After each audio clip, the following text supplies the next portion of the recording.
Hi hello friends, welcome to Mouni cine updates. ஒரு சில பேர் தான் வந்து பார்த்திங்கன்னா அவங்க இறந்தாலும் வந்து வாழ்ந்துட்டுருப்பாங்க அப்படின்னு சொல்லுவாங்க. ஸோ அந்த மாதிரி தான் வந்து எனக்கு ரொம்பவே பிடிச்ச இந்த ஒரு பர்சன் மாரிமுத்து சார் இருக்காங்க இல்லையா, எதிர்நீச்சல் சீரியலில் ஆதி குணசேகரனா வாழ்ந்து மறைந்து நம்மளோட எல்லாருக்கும் ரொம்ப பிடிச்ச ஒரு கேரக்டர். அவர் இந்த உலகத்தை விட்டு மறைந்தாலும் அவரோட நினைவுகள் எப்பயுமே நம்ம மனசில் நீங்கள் இடமா பிடிச்சிட்டு இருக்கு. ஸோ அதுக்கு ஒரு உதாரணமாக தான் பார்த்திங்கன்னா குடும்ப விருதுகள் 2025. ஸோ இந்த வருஷத்துல வந்து பார்த்திங்கன்னா அவருக்கு ஒரு ஸ்பெஷல் அவார்டு இருக்குது, நம்ம அனௌன்ஸ் பண்ணியிருந்தோம். அதே மாதிரி அதுக்கான ப்ரமோவுமே பார்த்ததுமே அவருக்காக இந்த ஒரு வீடியோ ஷேர் பண்ணணும்னு நினச்சேன். பிகாஸ் எனக்கு ரொம்ப ரொம்ப பிடிச்ச ஒரு பர்சன். அவரோட ஆக்டிங்லேயே வந்து பார்த்திங்கன்னா எல்லாருமே கவர்ந்துட்டார். ஸோ அவரோட அந்த வாய்ஸ் அதுதாங்க அவருக்கு ஒரு மிகப்பெரிய ஒரு ப்ளஸ் பாயிண்ட்னு கண்டிப்பாக நான் சொல்வேன்.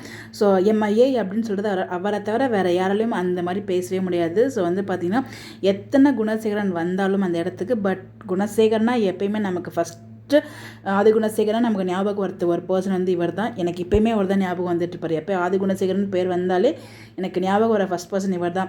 ஸோ இது என்னோட பர்சனல் ஒப்பீனியன். அவர் பிளேஸில் யார் ரீப்ளேஸ்மெண்ட் பண்ணி வந்தாலும் ஆதி குணசேகரனா எத்தனை பேர் ரீப்ளேஸ்மெண்ட் வந்தாலும் எனக்கு வந்து பார்த்திங்கன்னா ஆதி குணசேகரனா அது மாரிமுத்து சார் தான். அவங்களோட ஆக்டிங் தான் ஃபஸ்ட்டு நினைவில் இருக்கும். அதனால இப்போ ஆக்ட் பண்ணிட்டு இருக்கா சார், ஒழுங்காக ஆக்ட் பண்ணலன்னு நான் சொல்லலை. அவரோட ஆக்டிங்கும் ரொம்ப நல்லா கொடுத்துட்ருக்காரு. எனக்கு நான் பர்சனலாக சொல்கிறேன். டேரக்டர் சாரே சொல்லியிருக்காங்க நடிப்பு ராட்சசன் அப்படின்னு சொல்லிட்டு. ஸோ அந்த லெவலுக்கு வந்து அவர் பர்ஃபார்ம் பண்ணியிருக்காரு. ஸோ அவர் ஆசைப்பட்டது சன் டிவியில் ஒரு அவார்டாவது வாங்கணும் அப்படின்னு சொல்லிட்டு அவர் இருக்கும்போது எனக்கு தெரிஞ்ச ஒரு அவார்டு வாங்கினார்னு நினைக்கிறேன். அதுக்கப்புறம் அவர் இல்லாத மாதிரி 2 அவார்டு வந்து வாங்கியிருக்காங்க. ஒன்று வந்து லாஸ்ட் இயர் வாங்கினாங்க, இந்த வருஷம் ஒரு அவார்டு வந்து வாங்குறாங்க.